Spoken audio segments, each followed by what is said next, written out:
Hey guys, today I'm going to be doing a series review on The Girlfriend.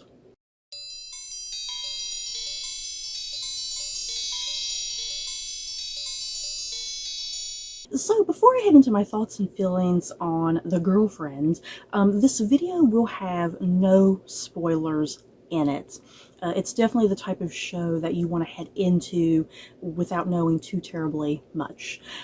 So yeah, the point of this video is to kind of share my thoughts and feelings about it, if it might be the type of show for you. If you have seen the show and you do want to talk about spoilers with me, obviously feel free to totally talk about spoilers down in the comments with me, because there's definitely some good stuff, I think, to talk about. So yeah, let's get going. Like I said, no spoilers. So this is what you need to know about The Girlfriend. This was 6 episodes on Amazon Plus, and based off of a book by Michelle Francis, which I have never heard of until watching this show. I had to go get on Goodreads to see what all the hubbub was about with the book and see if the book was any good. So, the plot for The Girlfriend. This is what you need to know as I look down here in my notes. Laura's perfect life unravels after her son, Daniel, brings home his new girlfriend, Cherry. Both love Daniel and face paranoia as they each vie for Daniel's affection and attempt to destroy each other. So yeah, you kind of get the idea of what this show is about from that, hopefully. It's about this guy who's in the middle of two rather crazy women, we shall say. On one side, you have his mother who loves him, and on the other side, you have his girlfriend who loves him. And yeah, both women do not like each other. They both want the attention of Daniel, and it's kind of this whole thing of Daniel needs to choose. Does he need to choose? So, how did I feel about this show? For the most part, I did really like it. It's the type of show that's kind of like a guilty pleasure type show, almost, if that makes sense. I don't really mean that in a bad, negative way whatsoever. It's just one of those shows that can be a little almost silly on occasion. You know, certain things kind of happen and it's like, oh Jesus Christ, this wouldn't really happen in real life, could it? Probably, it could probably. So it's one of those shows that certain things kind of just start happening and they can almost be a little silly, they can be a little over the top, things kind of can get a little, maybe perhaps too melodramatic. It's a very intense psychological thriller, I found, and I definitely love me a good intense psychological thriller. Like I said, it's about a man stuck between two women, his mother and his girlfriend. And yeah, the games that both women are playing with each other and the games that they're playing with Daniel, it does quite a number on this trio. And essentially what this show kind of boils down to, it's all about this whole notion of what a mother is prepared to do for her children, the lengths she will go to for her children, even if that means doing some rather unsavory things. It's also a show that explores, I think, this concept of like even self-preservation, like when you feel like your life is on the line, when your career is on the line, when just everything in your little bubble in your universe is on the line and can just implode at any minute. Kind of this idea of self-preservation, what you're willing to do to protect that and restore it and save it. And I think the big thing about this show is definitely this concept of perception and point of view. In particular, I really loved how this show was filmed. It might not be for everybody, because I think sometimes the back and forth narrative could sometimes perhaps feel a little jarring and maybe even disorienting, and sometimes it might even feel like there's like even like gaps missing, like gaps of time that are kind of missing, like to the point that you almost feel like, wait, did I miss something? But the show is kind of deliberately doing that, I feel like. So for pretty much the majority of this show, the episodes are oftentimes divided up between our two main women, Laura, the mother, and Cherry, the girlfriend. And yeah, the show will always have a title card letting you know which woman, which point of view you will be focusing on. Like, it'll say in big bold, Laura, and then half an hour later in big bold red it'll say Cherry. So the show is always making it very clear cut, like whose perspective you're in. And I really like that the show did that. Because once again, this whole show is about this notion of point of view and perception, because you could spend like the character of Laura, for instance, who is the mother. You spend half the episode with Laura and you will see how she is witnessing dialogue, how she's witnessing actions, how she's witnessing just how a scene is playing out. But then in the next half hour of the episode, you'll switch point of view to Cherry, the girlfriend, and a lot of what you just saw with Laura's character, for instance, a lot of that will replay in Cherry's half of the episode. But then once again, perspective and point of view, there will be sometimes subtle changes or big dramatic changes in the point of view. You could sit and watch both points of view from both women, and it was really kind of entertaining and fun for me to sit and kind of compare and contrast, because you could sit in the front half of the episode versus the second half of the episode. There could be things that were wildly different, or even just subtly different. There could be dialogue that is completely kind of changed around or reversed, even dialogue that is just completely omitted. Even like staging, you know, like how characters are staged in a particular scene, you know what I mean? Even characters, there could be different points of view of how characters are staged, like where in the room exactly they're located at that time. Yeah, just a tone of a scene could be completely different.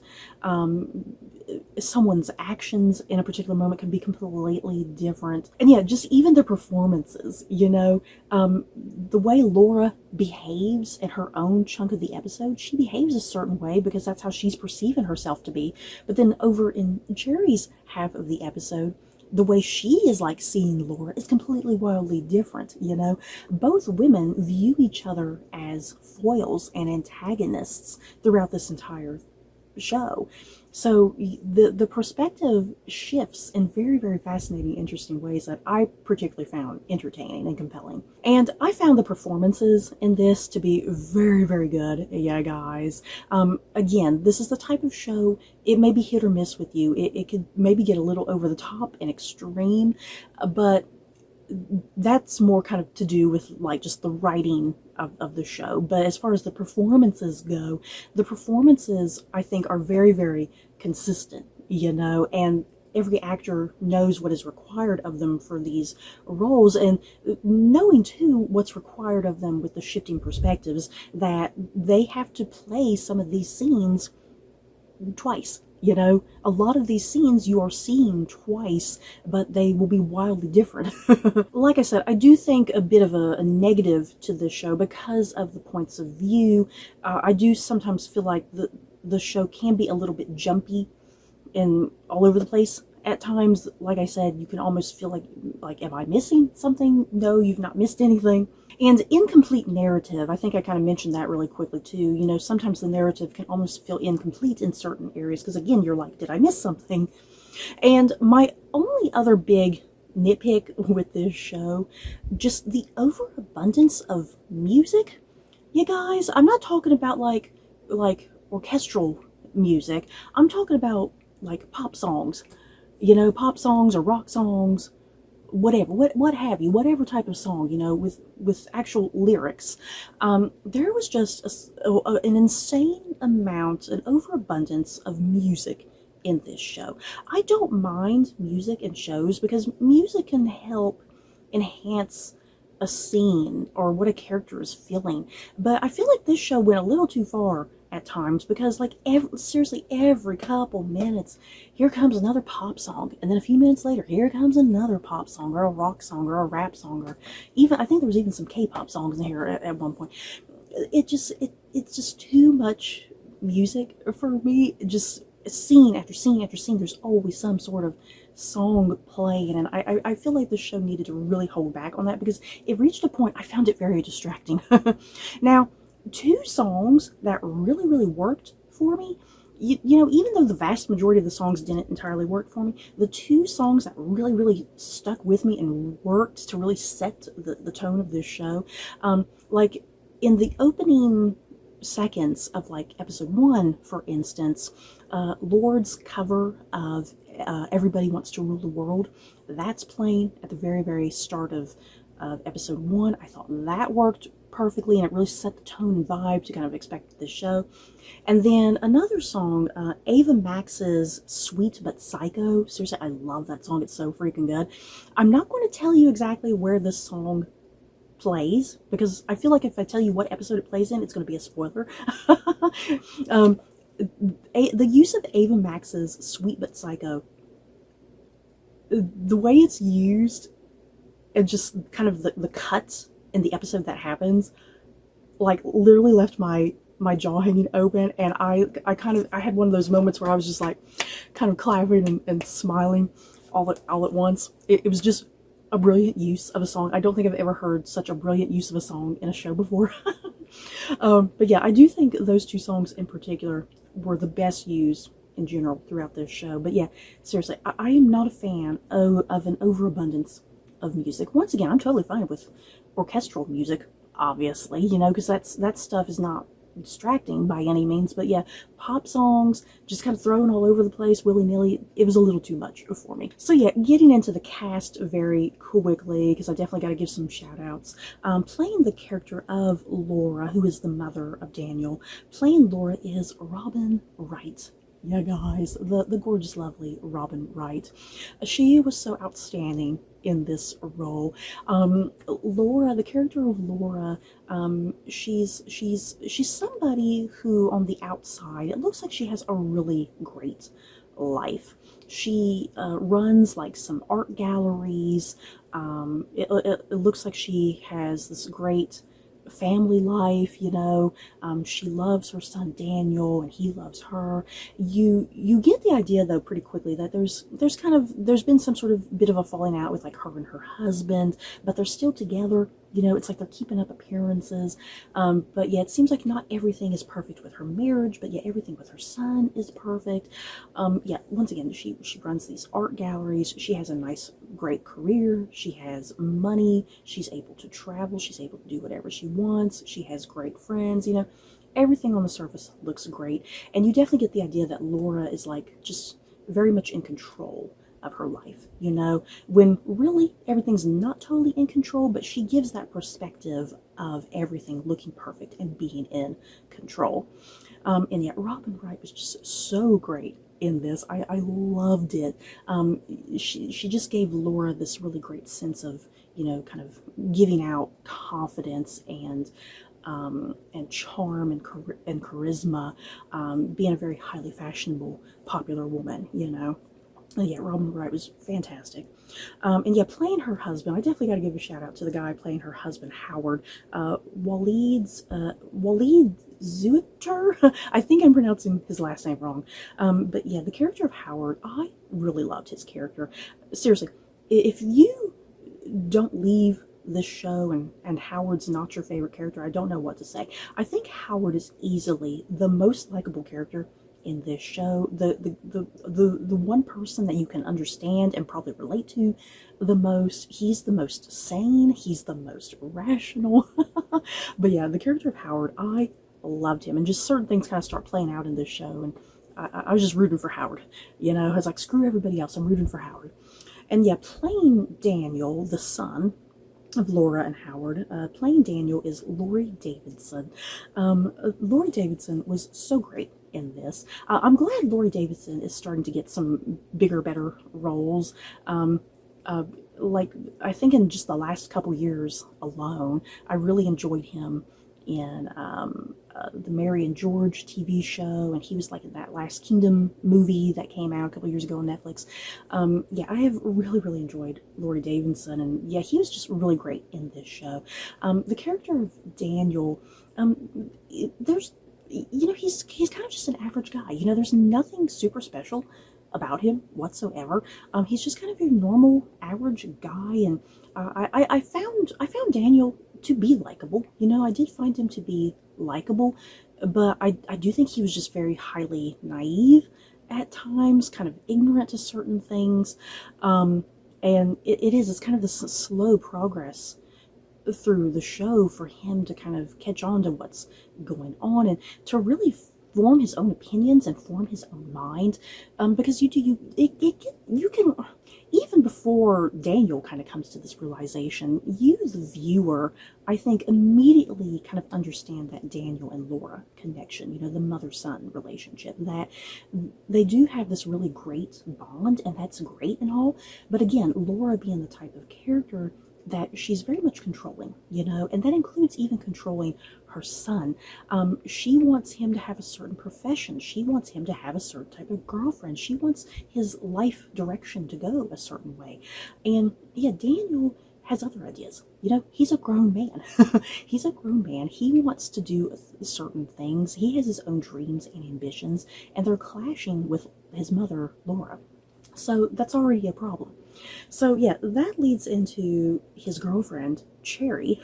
You guys, yes, her name is Cherry. There's so many Cherry jokes in this show, it's ridiculous.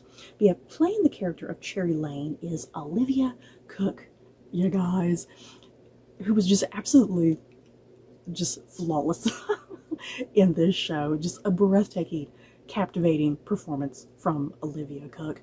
Olivia Cooke, years and years ago, does anybody remember when Olivia Cooke was in the Bates Motel TV show?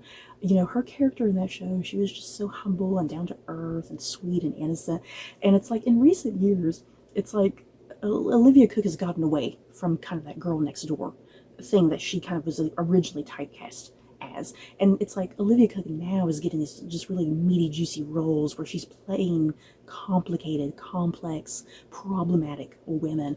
And yeah, the character of Cherry is definitely all of that. She's complicated, she's complex, she's problematic. And yeah, Olivia Cooke just pulls all of this off so geniusly and brilliantly. The character of Cherry, it's like I never quite knew how to feel about her. Did I like her? Did I hate her? Again, this show is all about shifting points of view and shifting perspectives. And any given scene, how you felt about Cherry would change, because when you were with Laura's perspective, you would really not like Cherry at all. But when you're with Cherry, you start to sympathize with her and understand her and get to know what she's doing, So I found Cherry to be easily one of the most interesting characters on this show, and I loved the dynamic that she had with just the entire family in general.